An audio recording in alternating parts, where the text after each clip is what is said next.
Hello again, it's me again. Once again, I really do apologise for the lack of videos. I think the last video I did was... I think it's about a couple of months ago. Sorry. I've just been so busy. I mean, I've just come back from London, went to Hyper Japan with my girlfriend, and I met up some really good friends. I met Snowy Loafer there and a couple of other friends, and I've just been so busy with work. Sorry if I seem to not have any news. But this video that I'm doing, it's actually been one which has been recommended quite a bit, because recently I've had loads of comments saying about how much they really like my work, which I'm really grateful for. A lot of them actually coming up saying what albums would I recommend for beginner goths. Now, I have done a video on my personal favourite goth albums, so I am more than happy to do this one for beginning goths. A lot of these are going to be a little bit cliche, because cliche tends to really help, because you start off from somewhere, and the more recognisable these albums are, the more popular they become within the goth scene. So without any more chit-chatting, let's get started. The first album I'm going to recommend is In the Flat Fields by Bauhaus. Now, it's a very popular one because not only was it their first album, but it also paved them for their well-known singles. So with this album, it's a case of it welcomed them to their first type of sound, their more underground post-punk sound. The good examples of these are stuff like Dark Entries and Double Dare. A really good song which I do like is Spy in the Cab. It's very slow, it's very, I know it's hard to explain, it's this type of empty, hollow sound. At the same time, when Daniel Ash brings his guitar in, it brings in this type of macabre sense of style. Peter Murphy's voice also helps well with his lyrical content. Also, their cover of T-Rex's Telegram Sam is actually one of my favourites, because when compared to the original,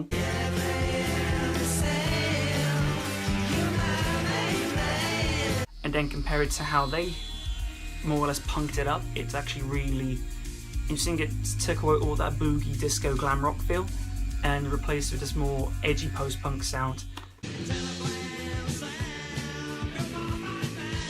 I'd really recommend this one really much if you're getting into the goth scene and you've heard the word Bauhaus mentioned a few times. Obviously I mentioned Burning on the Inside is my favourite, but if you want to start off, this is one of the best ones to go for. I also have to apologise really in advance for how my makeup looks. It looks not as great as always. It's a bit rushed and my hair seems to just be not listening. Okay, the next one recommend for beginning goths is Floodlands by Sister of Mercy. Now, obviously, everyone knows that when it comes to Sister of Mercy, Floodlands is always the one mentioned constantly. It's not one of my most favourite ones because I've always been used to Wayne Hussey's involvement in Sister of Mercy. It, to me, just brought more like the gothic sound of Sister of Mercy. This is still a really good album. This is where Sisters went a little bit more commercial. What I mean by that is when singles like This Corrosion and Lucretia My Reflection be more well known. It still has a lot of gothic blueprints in it, and it has some really beautiful slow stuff on it. Really beautiful. Good ones to recommend for the slow ones are 1959 and Floods 1 and 2. The ones I would definitely recommend, this one as I mentioned, Lucretia My Reflection, This Corrosion obviously, Dominion as well.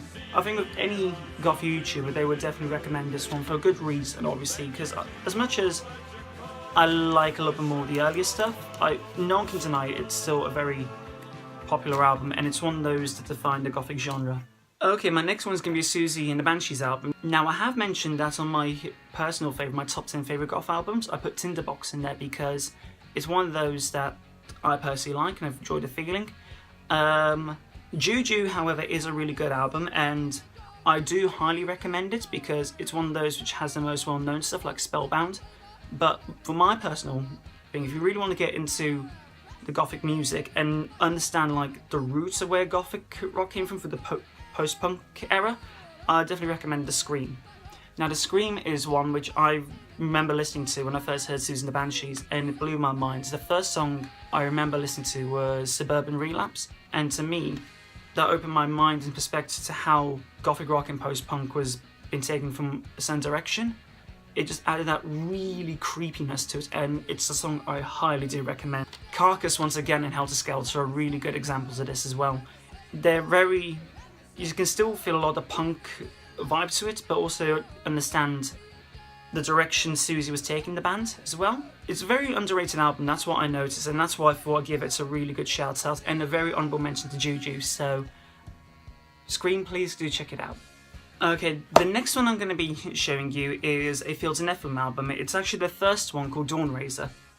Dawnraiser, what I like about this one is, unlike the Into Nephilim album, which is their second one, which I have mentioned before in my previous video, what I like about this one is the rawness of it, how it took the ideology of how Gothic rock was previously being shown and presented within the Batcave era, and it gave more of an open, hollower sound. It's kind of like mixing like the Mission's atmospheric atmosphere, but also including this more darker, growlier voice, which I personally believe was a blueprint for the upcoming Gothic metal sound. Anyone that's ever been to Fields of Nephilim show will understand this eerie atmosphere. It's almost like ethereal type of atmosphere, nearly shoegazy, and once the guitars kick in, I've never actually seen a mosh pit that brutal. I remember nearly breaking my ribs at the show. What I like about Dawnraiser is the fact that it has a really interesting beginning to it. The Harmonica Man intro is something that really grabs you as soon as you hear it, and it welcomes you to that really hollow sound, and then straight after it welcomes you into Slow Kill. Now Slow Kill is one of those where you listen to it and you can just, it's kind of like one of those sweets where it has like the sour bit where you have to go through slow to get to it and then it explodes in your mouth. I can't explain, this whole album is just so beautiful, even the Dawnraiser self-titled one. It's raw, it's edgy, it's fast, and if you're into more like the nearly heavier stuff, I'd really recommend this one. Dawnraiser is a definite for anyone who wants to get into the heavier stuff of the Gothic rock movement. So, definitely. The next one I'm going to be showing you is a Cure one. Now, before anyone mentions anything, I have mentioned about Pornography on my last one, which I do like, and it's a recommended, definitely. Disintegration is one that everyone talks about because it's one of the most commercial albums they've ever made. Very, I wouldn't say dream poppy, but it's nearly shoegaze at the same time. It's very atmospheric, it's very beautiful, very passionate, and quite new wave as well. But the one I want to talk about is 17 Seconds. Now, the reason why I chose 17 Seconds over Disintegration not only is because of cliche matter. I mentioned that we are going to go for cliche, but this showed more of the Cure's more gothic-y sound.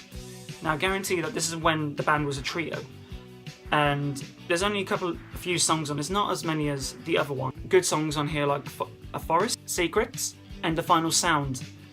Very similar to how The Mission was bringing atmosphere.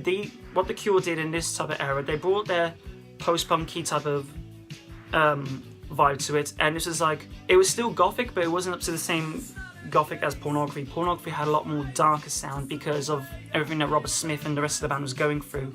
This one ended up being like the starting step for the Cure's upcoming more recognisable goth sound, and I really, really do recommend this album. If anyone listens to the Cure and somehow managed to miss this one, I really do recommend this. Okay, I've mentioned The Mission before. I really am sorry if I am repeating a lot of this stuff. Unfortunately, with lots of my other underground stuff, it's just collections, and just to say buy a collection or a compilation album, it's just not fair.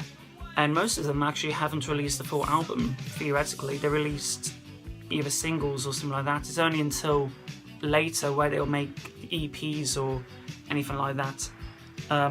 But for this one, I will go and recommend The Mission. Now, this one is a double one. It's got Carved in Sand and Grain of Sand all on the one CD. I'm going to primarily talk about Carved in Sand, which is the first one, because what I like about this is, unlike God's Own Medicine, it's very more somber. It's very more, not only just melancholy, but at the same time it also gives a very more hippie vibe towards the Mission's stuff. I mean, the opening track, Amelia, is a really beautiful song. It's one of my favourite Mission songs ever. It's one of these where you listen to and it just takes you on a journey, very much like a Pink Floyd album, any Pink Floyd album really.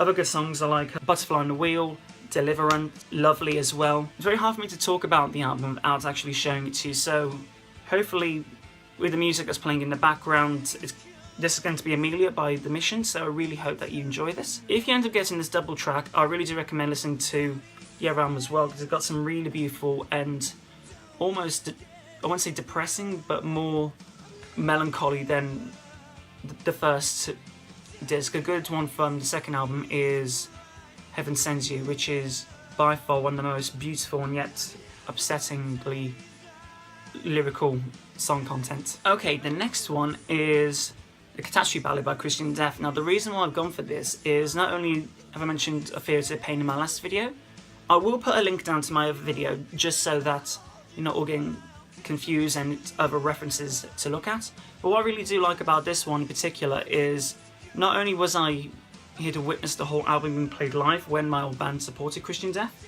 this album is actually really more somber.